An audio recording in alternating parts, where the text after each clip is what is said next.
안녕하세요, 여러분. 조금은 밝게 인사를 해보려고 노력하는 화려하게 싱글로 돌아온 40대 초반의 여성입니다. 몇 년간의 이야기를 어떻게 풀어볼까 하고 조금 소가리를 하다가 일단 글을 써야 이야기도 술술 나오겠다 싶어서 타자를 열심히 두들기고 있습니다. 제가 겪은 이야기는 정말 상상을 초월하는 이야기라서 감히 자신 있게 이야기를 해볼 수 있을 것 같습니다. 세상에 이런 일이 저에게 일어나게 될 줄은 몰랐지만 그 덕분에 이곳을 찾아와서 여러분들과 이야기를 나눌 수 있게 되었으니 긍정적으로 생각을 해보려고 합니다. 거두절미하고 지금부터 제가 겪었던 꼭 드라마나 영화에나 나올 법한 그 이야기를 시작해보도록 하겠습니다. 정말 세상에 이렇게 염치가 없어도 없을 수 있나 싶은 사람들을 만나보신 적이 있으실까요? 저는 세상에 이런 사람들이 다 있구나 하는 경험을 했습니다. 저희 아버지는 은행에서 정년을 보내신 분이시고 항상 청렴결백한 마음으로 일생을 보내셨던 분이셨습니다. 지점장까지 일을 하셨고 같이 일하는 직원분들에게 항상 윗물이 맑아야 아랫물이 맑다고 하시면서 누구보다 정의롭고 아랫사람들을 위해서 일을 하셨던 분이셨습니다. 그 덕에 저는 항상 아버지를 존경할 수 있었고 저에게도 늘 모범이 되어주시고 교훈이 되어주시는 교과서 같은 분이셨습니다. 저희 어머니께서는 평생을 전업주부로 살면서 아버지를 보필하고 자식들을 키우는 것을 제일 최우선으로 생각하시면서 보내셨던 분이셨습니다. 늘 따뜻한 밥 한 끼 먹는 것을 중요하게 생각하셨던 분이셨기 때문에 저는 집에서 보내는 시간이 가장 행복하고 즐거웠습니다. 부모님께서 저에게 사랑을 주신 만큼 저 또한 밝고 빛나는 사람으로 자랄 수 있었다고 생각합니다. 그렇게 유년 시절, 학창 시절을 보낸 뒤 저는 대학을 졸업하고 꽤 괜찮은 회사를 다니면서 여유를 즐기며 살고 있었는데 우연히 기회가 찾아오게 되었습니다. 급하게 회사 선배님께서 저에게 소개팅 자리가 갑자기 파투가 나게 생겼다면서 대신해서 자리를 나가줄 수 있겠냐고 물어보셨고 심심했던 저는 흔쾌히 나가겠다고 대답을 했습니다. 그 자리에서 저는 남편을 만나게 되었습니다. 저는 남편과 처음 소개팅을 하던 날을 아직도 기억하고 있습니다. 남편은 소개팅 당일 세심하게 코스를 짜왔는데 그 모습을 보고 괜찮은 사람이라고 느끼게 되었습니다. 제가 사실 결정하는데 어려움이 있는 남자들을 싫어하는 타입이라서 이 남자가 일일이 코스를 짜오고 두 번째, 세 번째 대안을 짜온 모습이 마음에 들었던 것이었습니다. 남자가 칼을 뽑았으면 무라도 썰어야 하지 않겠습니까? 박력 있게 자기가 원하는 바를 딱딱 말해주는 사람을 찾고 싶었던 저에게 남편은 아주 괜찮은 사람이었던 거죠. 저는 땜질로 나가게 된 소개팅 자리이긴 했지만 둘 다 나이가 어느 정도 있었기 때문에 결혼을 전제로 만나보기로 결정을 내리게 되었습니다. 물론 저도 남편의 인상이나 성격이 호감이었으니까 남편이 저에게 결혼을 전제로 한 연애를 들이밀었을 때 오케이를 한 것이겠죠. 저희는 그 이후에 8개월이라는 시간 동안 서로를 확인하고 사랑을 느끼게 되어 결혼식까지 순리대로 올리게 되었습니다. 결혼식 자체는 양가의 축복 아래 정말 성대하게 치러지게 되었습니다. 아무래도 저희 아버지께서 은행 지점장을 하고 계시니 손님들이 꽤 많이 오셨던 것입니다. 저는 그 당시 백화점 화장품 매장에서 일을 하고 있었고 남편은 평범하게 회사에 재직 중이었는데 맞벌이다 보니 돈 문제에 있어서 크게 모난 부분은 없었습니다. 누가 더 벌고 누가 덜 벌고의 차이를 두지 않았고 우리 부부가 공명으로 돈을 관리하면서 대출금도 갚고 가게 생활도 잘 꾸리며 살기로 했습니다. 시작이 괜찮았던 만남이었기 때문에 사실 저는 결혼 생활 자체도 너무 행복하고 즐겁기만 할 것이라고 생각했습니다. 조금 마음에 걸렸던 게 있다면 남편의 엄마, 그러니까 시모는 시부와 이혼을 한 상태였고 남편이랑 시모랑 단 둘이서 살고 있다는 점이었습니다. 시모는 딱히 일을 하거나 돈을 벌어오지 않고 있는 돈을 까먹으면서 살고 있는 사람이었습니다. 물론 결혼 전에 남편이 용돈을 주었을 수도 있고 자세한 건 모르지만 시모가 돈을 벌어서 생활을 하는 사람이 아니라는 것은 알고 있었습니다. 시부랑 이혼을 했을 당시에 시부 쪽 과실로 인한 이혼이었던 것인지 위자료랑 양육비를 꽤 받았다는 이야기를 뒤늦게 들어 알게 되었습니다. 시모는 그 돈을 그저 까먹는 데만 쓰지 않고 주위 사람의 권유를 받아서 부동산에 투자를 했다고 하더라고요. 저는 솔직히 투자 같은 건 무서워서 못하겠던데 시모는 과감한 성격인 건지 사람들의 말만 듣고 바로 투자를 진행했다고 합니다. 그 투자를 했던 땅이 뒤늦게 도로가 뚫리고 개발이 되면서 이익을 엄청나게 보게 되었고 사는데 부족함이 없을 정도로 돈을 긁어모았다고 하더라고요. 시모는 그 투자 하나가 잘 된 것에 기가 살아서 본인이 상당히 재테크를 잘하는 사람이라고 으스대는 걸 즐기고 사람들의 시선을 받는 걸 좋아하시는 분이었습니다. 저에게도 투자를 하고 싶거나 돈을 불리고 싶은 마음이 있으면 본인에게 와서 이야기를 하라고 하셨거든요.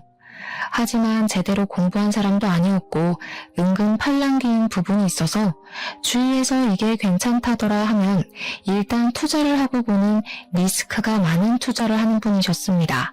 저에게 으스대면서 통장에 돈을 쌓아두는 것만큼 바보 같은 짓 없다고 늘 말씀하셨지만 사실 부동산 투자라는 게 다 그렇지 않겠습니까? 어디가 개발된다더라, 어디에 뭐가 들어선다더라 하는 소문만 듣고 몰렸다가 이도저도 아니게 망하는 사람이 한둘도 아니고요. 그냥 시모는 우연히 주워들은 정보를 가지고 투자를 했던 땅이 재개발이 되면서 로또를 맞은 케이스, 그 이상 그 이하도 아니었습니다. 저는 저희 아버지께서 은행에서 오래 일을 하셨기 때문에 아버지의 투자 방식이 훨씬 더 마음에 들고 안정적이라고 생각을 하고 있었습니다. 단지 수익률은 시모보다 떨어질지 몰라도 아버지께서는 단돈 10,000원을 벌어도 손실이 나지 않는 곳으로 최대한 알아보고 일을 하셨습니다. 시모는 그런 단순한 노력도 없으면서 자기가 벌었던 돈에 대한 뽕으로 취해 사시는 분이었고요. 아무튼 집은 반반 대출로 얻게 되었는데 아버지가 일하시는 은행을 통해서 조금은 손쉽게 대출을 받아 얻을 수가 있었습니다. 사실 저희 부모님께서는 돈 싸들고 있어봐야 뭐하냐, 죽어서 들고 갈 것 아니라며 조금 도와주시겠다고 하셨지만 그 부분은 제가 딱 잘라 거절을 했습니다. 왜냐하면 돈이 있다고 투자를 외치시던 시모가 집을 구할 때가 되자 저희에게 단 한 푼도 도와줄 수 없다고 선언을 하시고는 바라지도 말라고 하셨거든요. 세상에 아파트를 매매하는 것만큼 실패한 투자가 없다면서 집값은 어떻게 될지 모르는 거라고 손해보기 싫다고 하셨습니다. 시모의 마음도 이해가 가지 않는 것은 아니었지만 아들이 결혼하는데 너무 매정한 것 같아서 서운함이 느껴지기도 했었습니다. 시모가 도와주지 않겠다고 선언을 한 상태에서 저희 부모님께서 도와주시겠다고 하셨고 저도 억울한 마음이 드는 것이 싫어서 거절을 했던 것이었습니다. 남편에게도 서로 양가해서 돕지 않겠다고 했으니 정확하게 반반 결혼을 하자고 했고 허례허식은 피하기로 결정을 내렸습니다. 하지만 인생사라는 게 저희 두 사람의 생각과 계획대로만 착착 진행이 될 리가 없지 않겠습니까? 언제는 저희에게 한 푼도 도와줄 수 없다고 딱 잘라 거절을 했던 시모가 어떻게 결혼을 하면서 시댁에 아무것도 안 할 수가 있냐고 하시더라고요. 한마디로 본인이 돈 쓰는 건 죽어도 싫지만 받을 수 있는 건 다 받아야겠다고 외치는 놀부심보를 가진 사람이었던 것입니다. 저는 시모가 도와주지 않겠다고 먼저 이야기를 했었기 때문에 사실 받아칠 수 있는 말은 넘치고 넘쳤습니다. 하지만 더 골머리를 썩는 일이 생기게 되었는데 남편의 친부에게서 저에게 바로 연락이 온 것입니다. 누군지도 모르는 번호로 전화가 와서 조심스럽게 받았더니 다짜고짜 저에게 큰 소리로 화를 내시더라고요. 결혼을 한다는 소식을 들었는데 왜 아직까지도 인사를 드리러 오질 않아? 지금 나를 무시하는 거 뭐야? 며느리가 되어서 시합이 될 사람한테 제깍제깍 와야지. 저는 당연히 그 전화를 받고 너무나도 어이가 없었습니다. 남편도 시모도 저에게 남편의 친부에게 인사를 드리러 가야 한다고 언지를 해준 적이 없었기 때문이었습니다. 두 분이 이혼했다는 이야기만 들었지 그 외의 소식을 전혀 들은 게 없는데 어느 누가 친부에게 인사를 드리러 가야 한다고 생각을 하겠습니까? 시댁에서 저에게 언지를 주었다면 저도 준비를 해서 시부를 만나러 갔겠지만 남편조차도 본인 친부에게 인사를 드릴 생각을 하지 않는데 제가 나서서 해야 하겠습니까? 결국 남편과 상의를 한 끝에 친부라는 사람을 만나러 가게 되었는데 저를 아래 위로 훑어보면서 남편에게 말도 안 되는 소리를 하시더라고요. 곰곰이 생각을 해봤는데 말이야. 아무리 양육권 친권을 그 여자가 가져갔다고 하지만 결혼식 같은 중대한 자리에는 엄마보단 아빠가 하는 게 낫지 않겠냐? 내가 친아비인데 혼주석에 앉지 못할 이유가 전혀 없지 않겠냐 이 말이야. 곰곰이 한번 생각을 해봐라. 아무리 그래도 엄마가 앉아야지 않겠어요? 네 어미가 혼주석에 앉겠다고 하든 내가 새장가 들은 거 너도 알지? 내 부인이랑 같이 혼주석에 앉는 것도 나쁘지 않을 것 같은데. 저는 그 대화를 듣고 정신이 멍해지는 기분이 들었습니다. 지금의 남편을 평생 키우고 함께 살았던 시무의 자리에 새엄마를 앉히고 싶다고 말을 하는 시부. 그런 사람을 누가 이해할 수 있겠습니까? 제가 그때라도 이 집안이 상당히 콩가루구나, 정상이 아니구나 하는 걸 느꼈을 때 도망을 쳤어야 하는데 말입니다. 사람은 참 미련하고 바보 같은 동물이지 않겠습니까? 이미 신혼집도 다 구해준 상황에서 그냥 이 상황을 모면해야겠다는 생각밖에 들지 않았기에 저는 필사적으로 대화를 다른 주제로 돌리려고 애를 썼습니다. 그런데 이 바보 같은 남편놈이 무슨 생각으로 그런 소리를 한 건지 시모한테 가가지고 시부 이야기를 고스란히 전달을 한 게 아니겠습니까? 이야기를 전해들은 시모는 노발대발 난리를 치면서 그 정신나간 인간이 노망이 난 것이 틀림없다며 분노를 감추지 않았습니다. 자기가 도대체 애 키우는데 뭘 해주는 게 있다고 혼주석에, 그것도 새 마누라랑 앉겠다고 난리야 난리를. 아버지 말로는 엄마가 어차피 재혼도 안 했는데 혼주석 한 자리를 공석으로 두느니 두 부모가 있는 아버지 쪽에 앉는 게 모양새가 낫지 않겠냐고. 그 쳐 죽여도 시원치 않을 인간이 노망이 났네. 노망이 났어. 얘 며느리야, 너도 그렇게 생각하니? 대답 생각하고 잘해봐봐. 저는 정말 머리가 부서지는 줄 알았습니다. 제가 거기서 무슨 의견을 어떻게 더 내겠나요? 결국에는 시누가 양육권이며 친권이며 전부 들고 있었고 남편을 평생 키워냈으니 시누가 혼주석에 앉기로 마무리가 되었습니다. 물론 어떻게 보면 당연한 이야기인데도 불구하고 이 문제로 거의 3주간 시누와 시부가 싸우고 난리를 쳤으니 제가 얼마나 힘들었겠습니까? 시부는 마지막으로 저에게 상견례 자리에 시누가 떡하니 가서 앉아 있었으니 자기네 집안이랑도 만날 수 있게 자리를 마련하라고 했습니다. 저희 부모님께 그 이야기를 전달할 때 얼마나 얼굴이 화끈거렸는지 모르겠습니다. 결국 시부가 원했던 대로 결혼 전에 시부네 가족들과 함께 간단하게 언약식 비슷한 스몰 웨딩을 준비하기로 했습니다. 친구들 사이에서도 한동안 이슈였어요.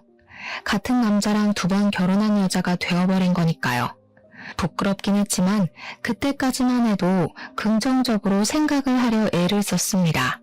웨딩드레스도 2번이나 입어보고 아주 신선한 경험을 한다면서 정말 괜찮은 척, 즐기는 척 하는 척쟁이 생활을 하게 되었습니다. 저희 부모님께서 걱정하시는 만큼 제가 더 괜찮다는 모습을 보여드려야 할 것 같아서 말입니다. 하지만 이것들이 모조리 제 발목을 잡을 일이었다는 걸 그때는 왜 몰랐을까요? 다시 생각해도 조상님이 몇 번이나 이 결혼을 말렸었던 게 틀림없습니다. 그 사들이 난 이후에 시모는 그동안 시부랑 남편이 연락은커녕 서로 생사도 모르는 채로 지내고 있는 줄 알았는데 그게 아니었다는 것을 알게 된 것입니다. 알고 보니까 남편이 시모 몰래 시부랑 연락을 하고 지냈던 것도 모자라서 시부의 새 부인, 그러니까 새엄마와도 연락을 하고 지내고 있었던 것이었습니다. 남편이 야가 빠진 건지 뭔지 그동안 남편이 돈이 필요할 때마다 시부에게 연락을 해서 용돈을 받아서 타쓰고 있었던 것이었습니다. 시부는 용돈을 주면서 남편과의 관계를 유지하고 시모 몰래 틈틈이 만나서 밥도 먹고 시간을 보내고 있었던 것이었고요. 새 부인과 시부 사이에 자식이 들어서지 않았기 때문에 나중에 노후를 대비하는 마음에서 남편에게 효도를 바라고 있었던 것이었습니다. 본인들이 나중에 늙고 지쳐서 아무런 힘도 없고 할 수 있는 일이 사라질 때 본인들 수발을 들어주라면서 남편에게 돈을 주고 있었던 거죠. 참 그 부분도 어이가 없는 게 뭐냐면요. 용돈도 푼돈으로 주고 결혼할 때 한 푼 도움도 주지 않은 사람들이 그런 생각을 하고 있었다는 겁니다. 돈이라도 막 몇 억을 주었다면 당연히 효도를 해야 하는 건 맞지만 뭐 끽해봐야 가끔 밥이나 사 먹으라고 용돈을 주는 정도였던 걸로 알고 있습니다. 저한테는 시부의 행동이나 시모의 행동이 전부 염치가 없이 구는 것처럼 느껴졌다 이 말인 거죠. 게다가 저에게 용돈을 줬던 것도 아닌데 왜 우리 부부가 효도를 하길 바라는 건지 이해를 할 수 없었습니다. 나중에 이 사정에 대해 저희 집에서 전부 다 알게 되었고 정신 나간 거 아니냐는 부모님의 격한 반응이 나오기도 했었습니다. 제가 걱정을 하고 고민을 할 때마다 남편은 저를 안심시키면서 걱정하지 말라고 본인이 알아서 다 해줄 테니까 안심하라고 했었습니다. 하지만 여러분, 그 말이 그대로 잘 지켜졌다면 제가 왜 굳이 이 공간을 찾아와 이렇게 사연을 적어가고 있겠습니까? 시모고 새 부인이고 할 거 없이 저에게 연락이 와서는 주말에 뭐 할 예정이냐? 결혼도 했으니 둘이서만 놀지 말고 가족들끼리 같이 밥을 먹자고 권유를 하셨습니다. 시부의 새 부인이 저에게까지 연락을 뻗친다는 걸 알게 된 시모는 제가 그 가족들을 만나는 것은 자기를 무시하는 처사라고 절대 가지 말라고 반대를 하셨습니다.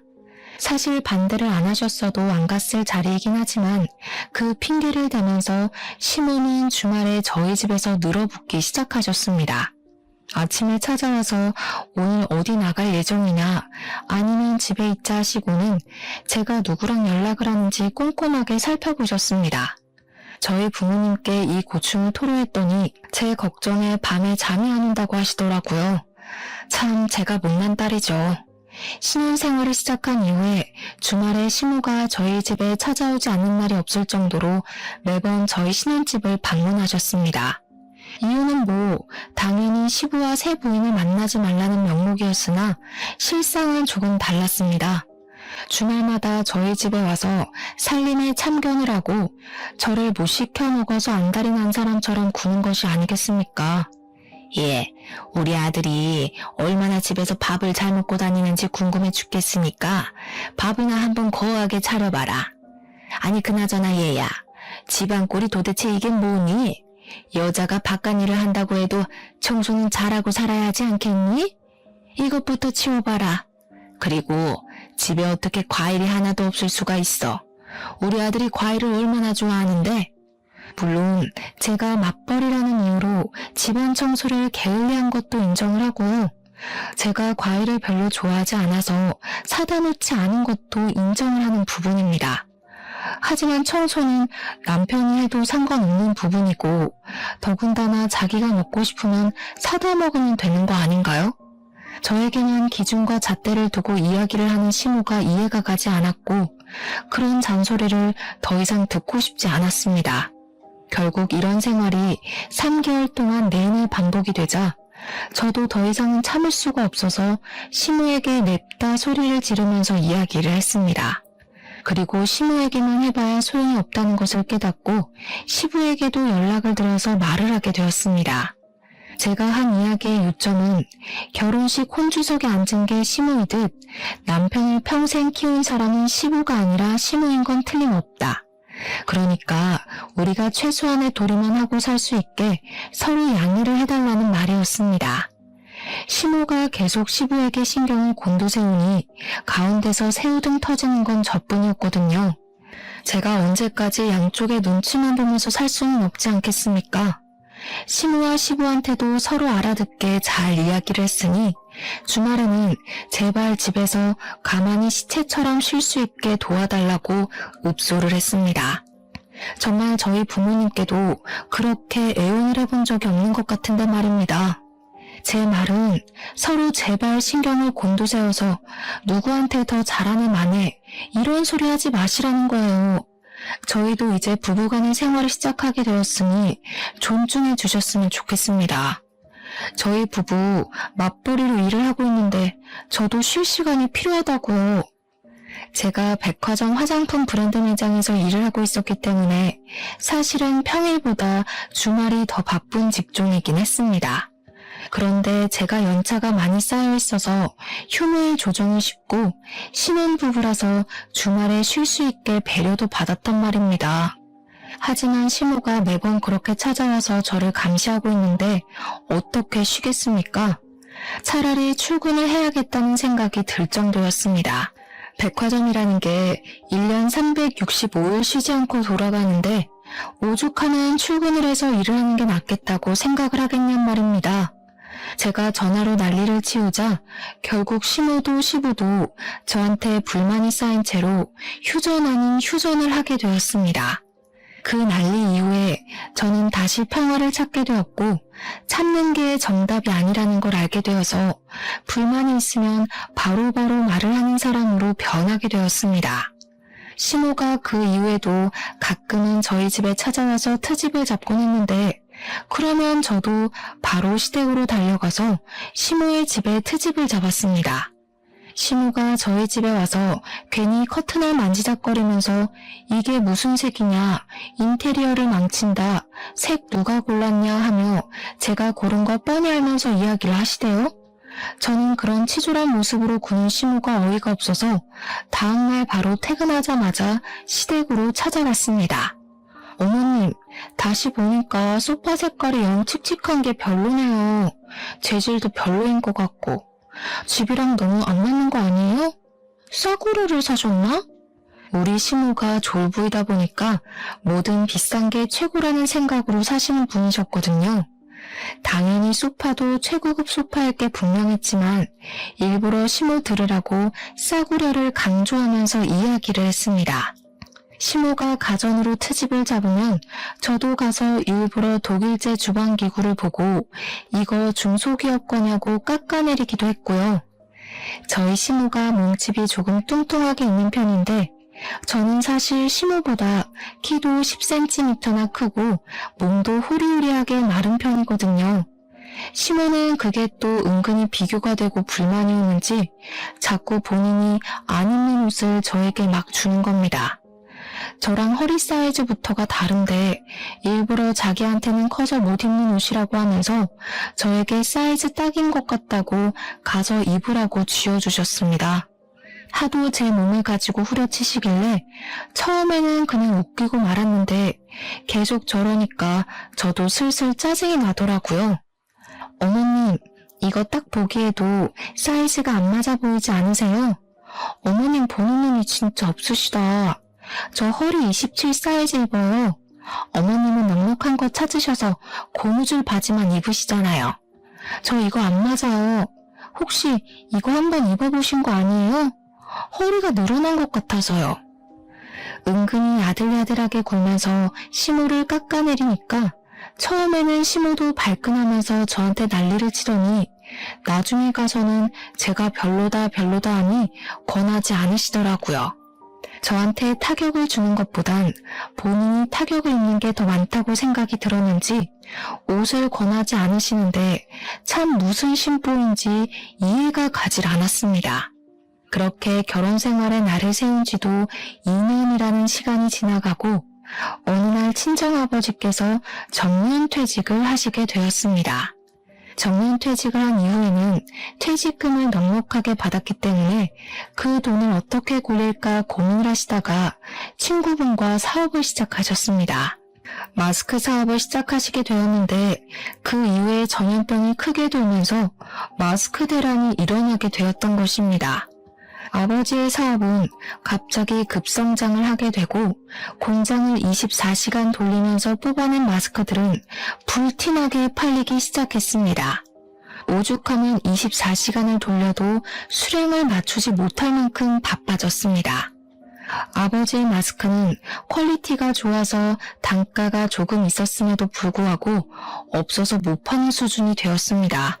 친정은 순식간에 떼부자가 되었고 아버지는 이 대란이 얼마나 가게 될지 모른다며 투자를 하기 시작하셨습니다. 이리저리 발로 뛰어 알아보신 결과 마스크 사업으로는 부족할 수 있다면서 원단 사업까지 손을 대셨습니다. 마스크에 들어가는 필터와 직결된 의료 원단 같은 사업이었는데 신소재 사업이었기 때문에 아버지가 보시기에는 미래가 밝다고 생각을 하신 것입니다. 나쁘지 않은 투자임이 틀림없다고 확신을 가지고 투자를 진행하시니까 저는 아버지 걱정을 전혀 하지 않았습니다. 문제가 살짝 있었다면 아버지의 사업이 잘 된 이후에 남편이 갑자기 생전하지 않던 사업 타령을 하기 시작했던 것이었습니다. 자기도 사업을 하고 싶다면서 저에게 좋은 아이템이 없냐고 매일같이 물어보는 게 아니겠습니까? 저는 솔직히 당황스러웠습니다. 자기 사업 아이템의 구성조차 못하는 사람이 갑자기 무슨 사업을 하겠다고 타령을 하는지 말입니다. 제가 남편에게 사업이라는 것이 그렇게 쉬운 일이 아니다, 잘 되기도 어렵다 하면서 생각을 접고 회사나 잘 다니라고 충고를 했습니다. 아버지의 마스크 공장은 쉴 틈 없이 잘 돌아갔고 수입해온 의료 원단들도 각종 회사에 팔려나가기 시작했습니다.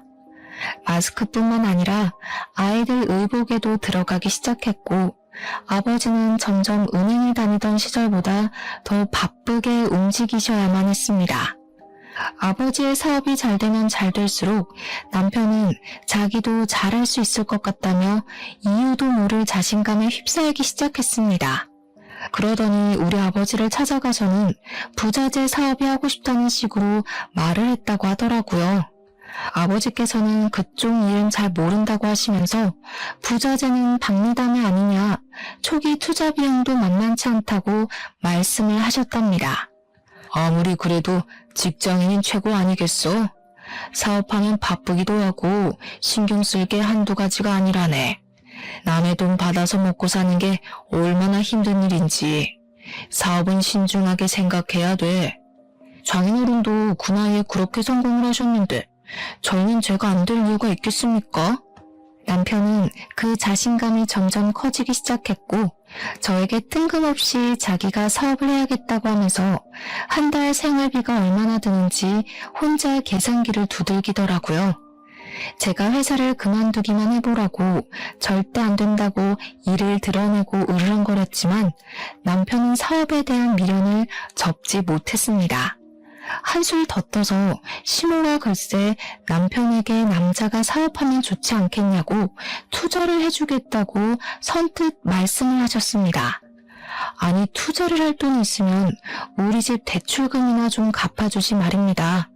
남편은 시모의 응원에 힘입어서 돌연 회사를 그만두고 퇴직금 받은 돈에 시모에게 투자받은 돈까지 더해서 부자재 사업을 시작했습니다. 마스크가 불티나게 팔리게 되면서 사람들이 액세서리를 찾기 시작했고 더불어 마스크 줄이 같이 팔리게 되었는데 남편은 그걸 노린 것이었습니다.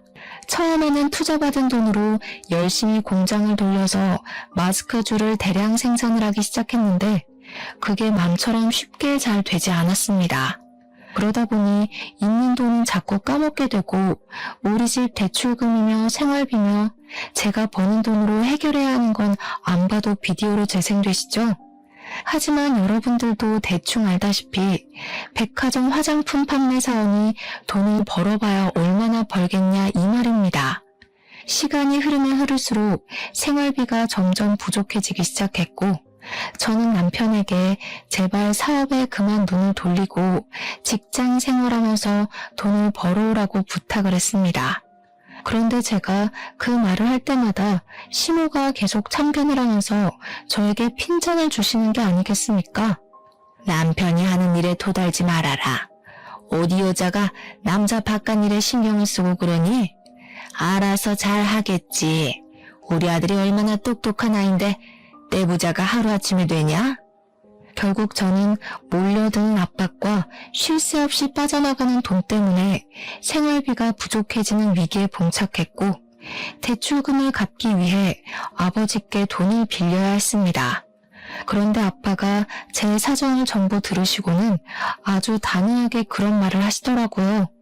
대출금을 전부 대납을 해줄 테니 집 명의를 제 명의로 바꾸라고 말입니다.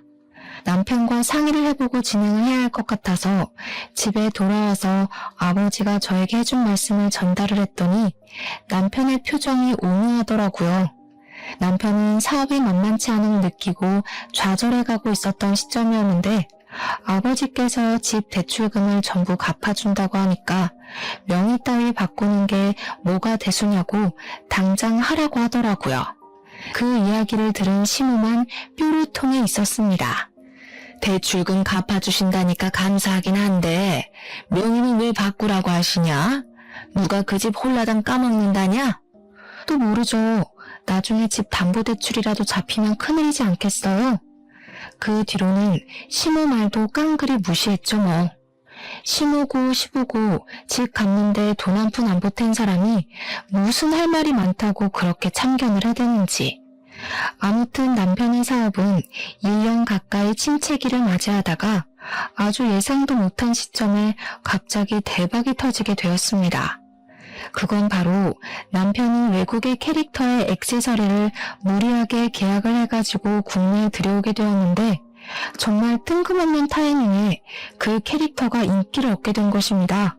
국내에서 입소문을 타고 유명해지기 시작하자 팔리지도 않던 부자재가 미친 듯이 팔리기 시작했습니다.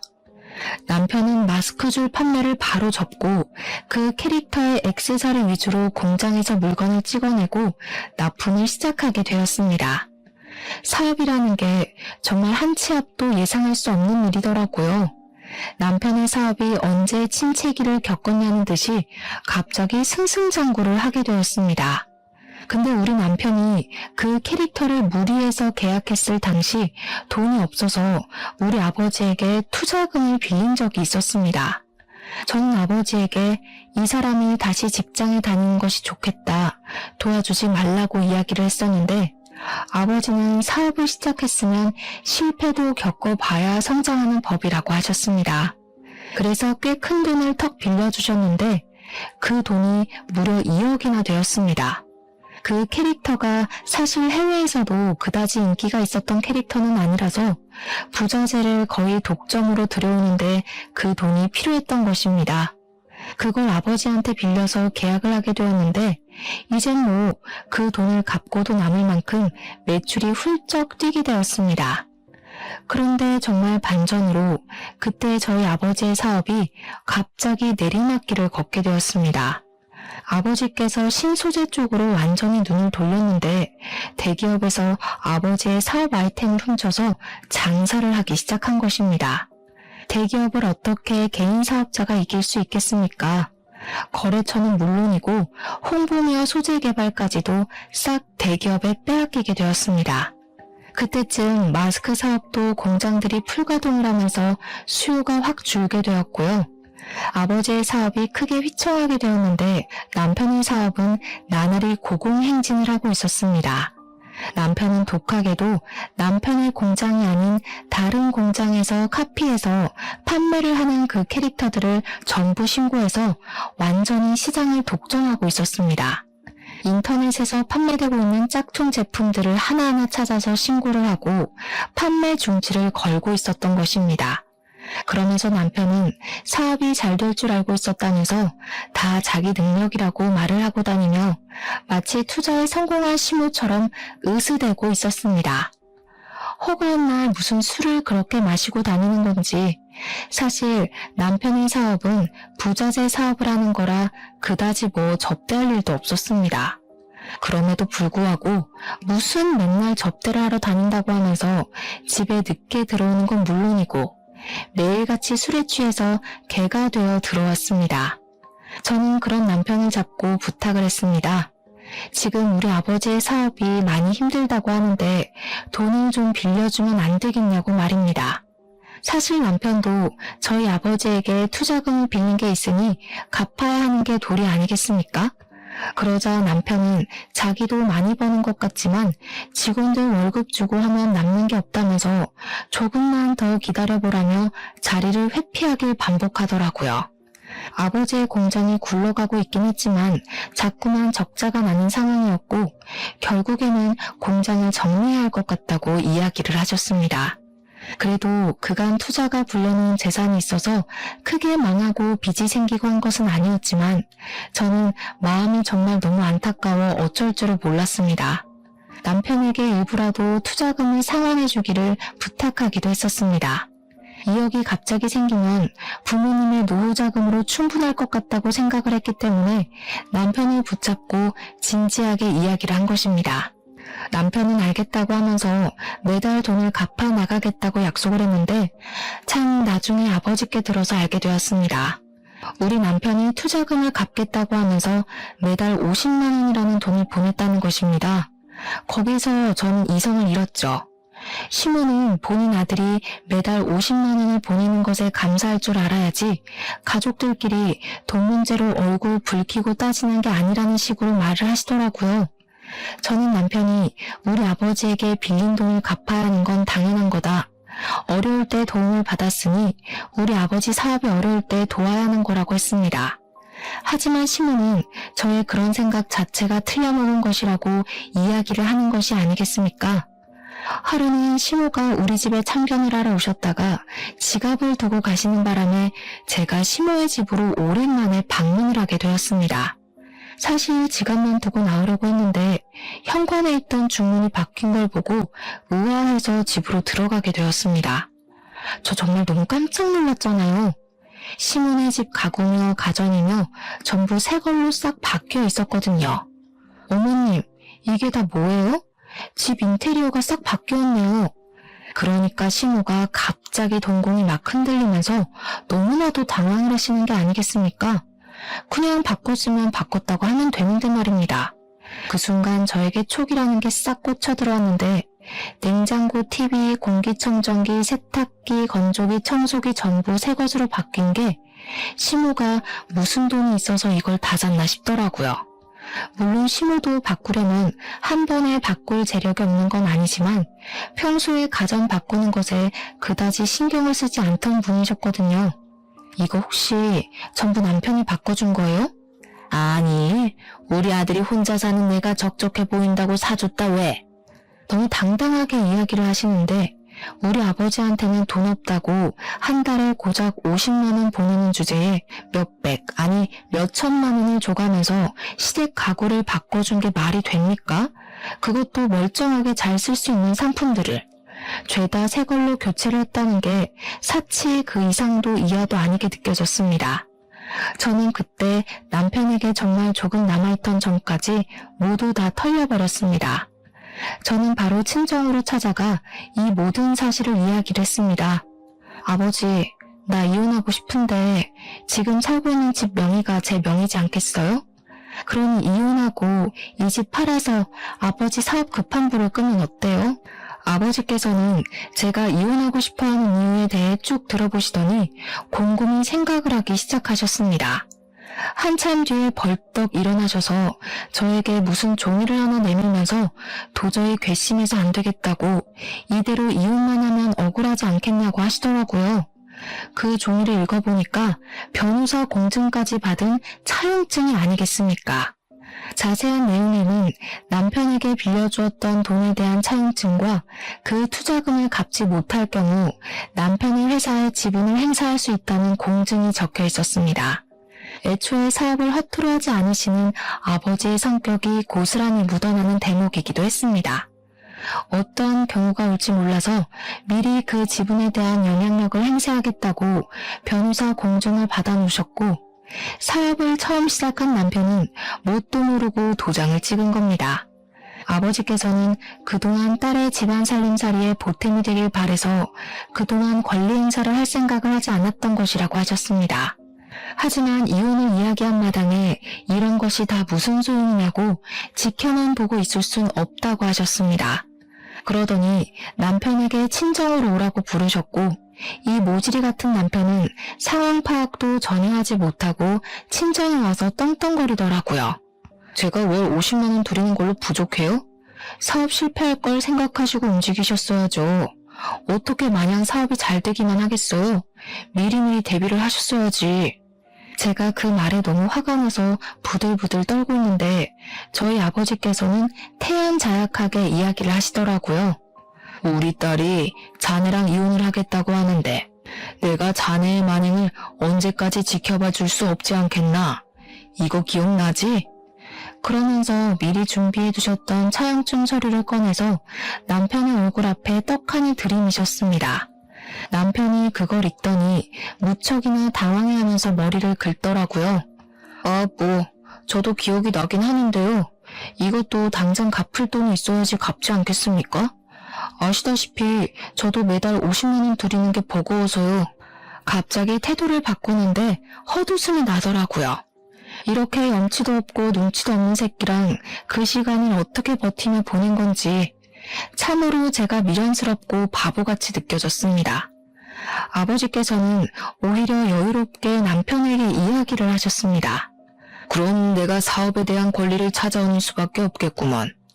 투자금 2억에 대한 기본 35%만큼의 권리를 행사하도록 하겠네. 수익도 당연히 그만큼 나에게 나눠야 할 것이고 자네가 하고 있는 캐릭터 사업에 대한 저작권 또한 나눠 가지는 게 좋겠군. 아니, 35%나 행사를 하시겠다고요?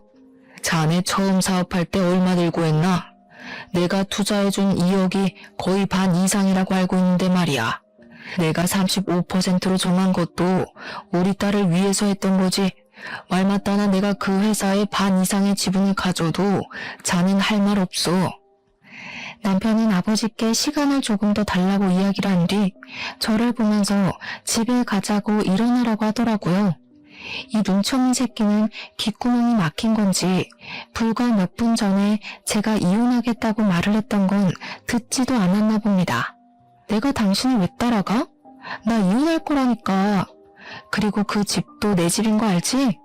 가도 당신은 시댁으로 가. 내 집에 발 디딜 생각하지 말고.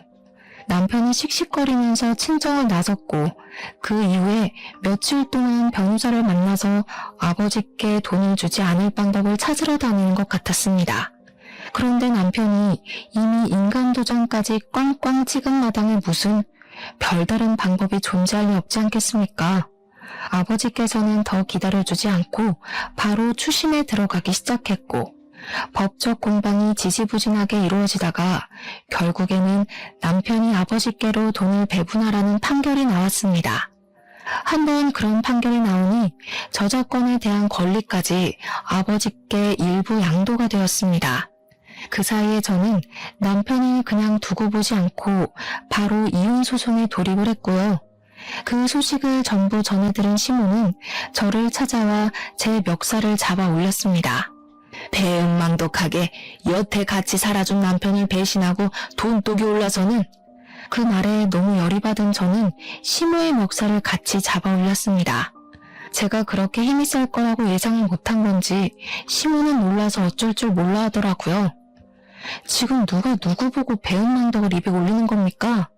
투자금 받을 때는 세상 효자인 척하면서 평생 효도하겠다고 하더니 월에 50만 원을 줘요? 꼴랑! 시몬의 집에 있는 가정가구들은 몇 천만 원 주고 싹 바꿔주면서 돈 없다고 난리를 피우는 게 효도입니까? 그러면서 멱살을 잡고 흔드는데 제가 시모보다 좁기 10cm는 더 크니 시모가 바람에 부는 갈대처럼 흔들리더라고요. 결국 그날 시모는 본전도 못 찾고 돌아가고 남편은 저희 아버지께 수익 배분을 시작했으며 아버지는 그 캐릭터에 대한 사용권을 인정받았습니다. 남편 보란 듯이 마스크며 뭐며 그 캐릭터들을 죄다 찍어내기 시작했습니다.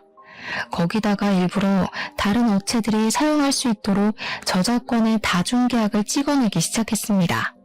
당연히 아버지께서도 지분을 인정받았기에 법적으로 아무런 문제가 되지 않더라고요.